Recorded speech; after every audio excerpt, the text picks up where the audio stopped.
Is relegation already 3 clubs from winless 4? 4 Premier League clubs have yet to register a win this season, but the race to avoid relegation might yet turn out to be extremely tight. There were a few jeers and whistles around Turf Moor when the full-time whistle blew at the end of the clash between Burnley and Norwich City.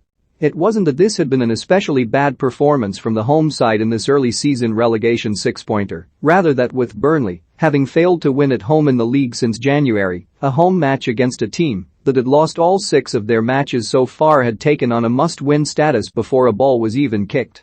But at times, it felt as though Burnley couldn't buy a goal. Dwight McNeil miscontrolled the ball with the goal at his mercy. J. Rodriguez, 8 yards out, unmarked, and without a Premier League goal since February 13, swung at thin air. Matic Vidra, one of our losers this week, went in for a challenge with Tim Krul and found himself on the end of the Norwich goalkeeper's fist, only for nothing to be given for the challenge. When things aren't going your way, it can start to feel as though a conspiracy is among the factors keeping the ball out of the opposition net. For Norwich, the point was a welcome relief after 6 straight defeats, but for Burnley this was a reminder that this might turn out to be quite a long winter. They're not the only ones either. The Premier League's bottom 4 clubs have played 28 games between them so far this season and have failed to win a single game, having cumulatively scored 20 goals while conceding 53 in the race to avoid relegation. Newcastle and Norwich occupy the bottom 2 positions, having already conceded 32 goals between them, while Burnley and Southampton sit above them, with their more significant issues coming at the other end of the pitch. They've each scored just 5 goals from their 7 matches. At Burnley, a great deal of hope for this season is going to be resting on Maxwell Cornet. The Ivorian international signed from Lyon at the end of the transfer window and immediately impressed on making his debut from the substitutes bench against Arsenal, following that with a goal against Leicester City in his next appearance. But a knock that he picked up late in the Leicester game turned out to be a hamstring injury which kept him out of the Norwich game, and Burnley are now hoping that he will be fully recovered by the end of the international break. But Turf Moor, at least, remains a happier place than St James Park, where Newcastle United live in the purgatory inflicted upon them by Mike Ashley. The team is as shapeless as ever, and switching to a 5-man defense didn't prevent another 2 goals being shipped and another defeat against Wolves. Fans were, yet again, less than impressed with their team's performance. Manager Steve Bruce clings on to his position with the rumble of the club's takeover battle continuing in the distance, but Callum Wilson is still injured, and Bruce has become over-dependent on Alan St. Maximin's goals to dig him out of the holes in which his team has fallen too readily. Newcastle are kept off the bottom of the table by Norwich City.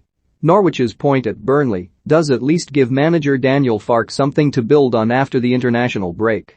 Their opening fixtures, Liverpool and Leicester at home, Manchester City and Arsenal away, were about as difficult as they could have expected, and the clean sheet at Burnley will be a relief to supporters who'd seen their team's defense exhibit sieve-like qualities in their previous matches. They're tiny increments, but at least at Carrow Road there are signs of progress, however small they might be. The same might be said for the most surprising name to appear in the bottom 4 right now, Southampton. At Chelsea, they put in a reasonable performance, beaten only by 2 late goals after James Ward-Prowse, who'd brought them level from the penalty spot just a few minutes earlier, was sent off for a careless tackle on Jorginho with 13 minutes to play. It was a better performance than Chelsea probably expected from a team hovering just above the relegation places. Southampton's problems so far have come in front of goal. They've managed just 2 from open play so far this season, outnumbered by 2 Ward-Prowse penalties and a Fred own goal. It says something that they've scored twice as many goals in their 2 Carabao Cup matches against EFL opposition than they've managed from 7 Premier League matches, but Southampton have also had a tough run of fixtures to start their season, and we'll likely learn a lot more about whether this is a mere blip after the international break when they play Leeds United, Burnley and Watford in successive league fixtures. But these 4 clubs aren't uniquely troubled.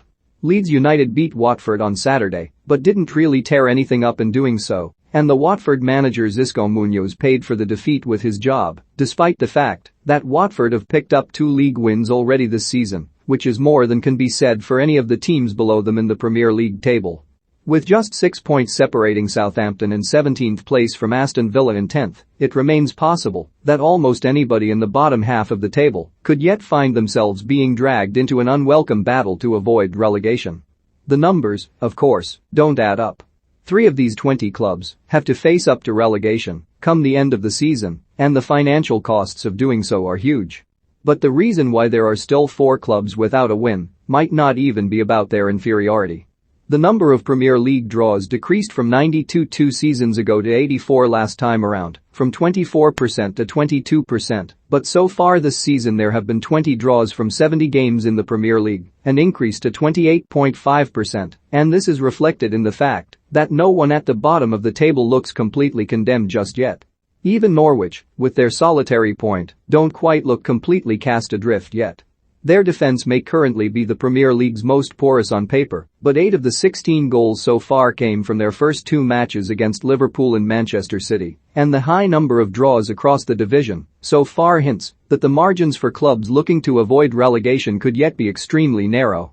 No matter how desperate things may already feel at the bottom of the Premier League for those on the inside looking out, this season's race to avoid relegation still has a very long way to run indeed.